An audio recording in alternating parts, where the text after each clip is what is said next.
But on a serious note, to the extent that black relationships have survived as they have, what say you about that 400 years later?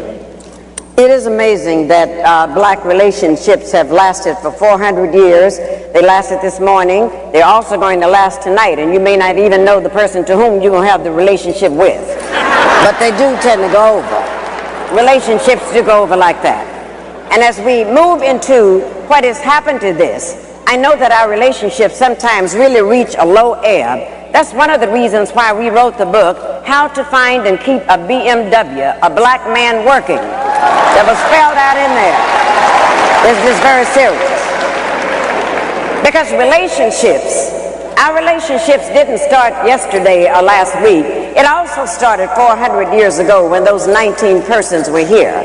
And I want you to remember something very important that one of our by any means necessary power brokers told us, and that was Malcolm X.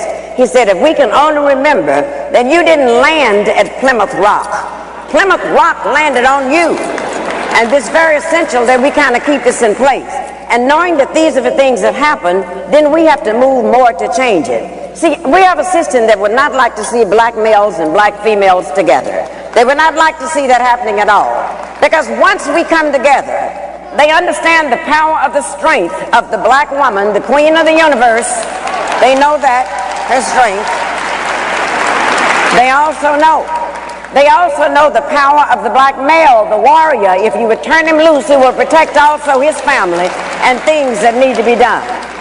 And because they understand that if our relationships are together, then they will lose. But if our relationships are torn up, then we can forever be treated in certain ways by the oppressors.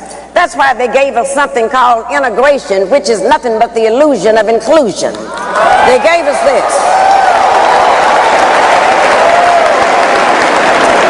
They actually gave that statement. And when they gave that statement, it meant that they could go right into your homes. They went into the black homes now, the powers that be, and told us that you cannot discipline your children anymore. And if you discipline your children, you will go into jail. It's this kind of thing they told us. Now, this is amazing that, you know, the black parents who in Africa, that was out of the question. Some social worker come in there saying you can't discipline your children, the social worker would disappear. As you all know, this kind of thing would go on. You would be sitting in a place like this, and all you had to do was act up and do something wrong, and all your mother had to do was to glance in your direction. Y'all remember that? And you remember that the glance meant, don't let me have to get up and come over there. And every once in a while in the black family, there was a fool who would challenge the glance. And if you could get home over the foot, over the ironing card, over whatever, you were sent to the backyard to get something off the peach tree. And if you brought something in that was too short,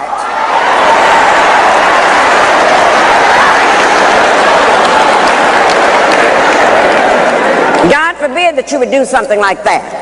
But then it got so terrible in frightening us. This is why we got to take this back, and this is the best part of our action plan, is to reclaim the minds of our children, because then they went into the public schools and took discipline out of there. So when we acted up in there, they put our boys, our black men, into something called special ed classes.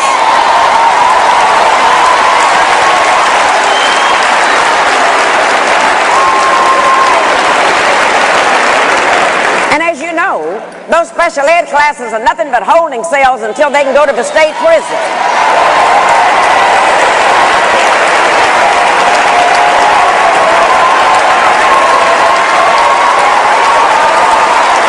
But this is what they did. And then, the one thing that they knew, that if we can put them in prison, if we can have them convicted for a felony, then once they get out of prison, they cannot get a job.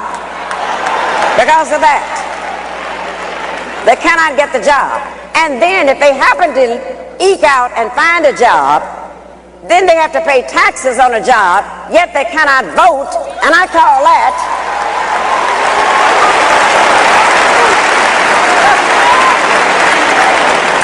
taxation without representation. That's what we're looking at. And if one of the things that we would learn to do, they did a grand thing when they took that discipline away from us, because when they made our parents afraid to discipline the children, then what happened? We found out that the teachers were afraid of the principals were scared of the superintendent was scared of the school board was scared of the parents were scared of the children, and the children ain't scared of nobody.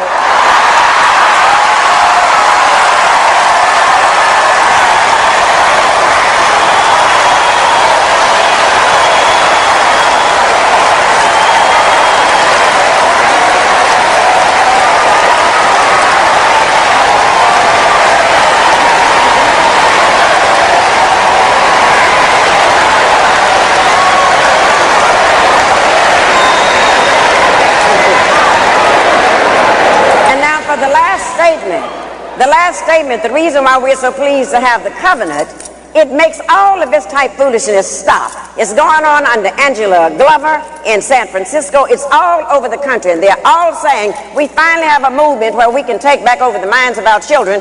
And the first thing we got to take over, the covenant taught us that we do not have to have black leaders anymore. It told us because everyone in this room is empowered to be a black leader.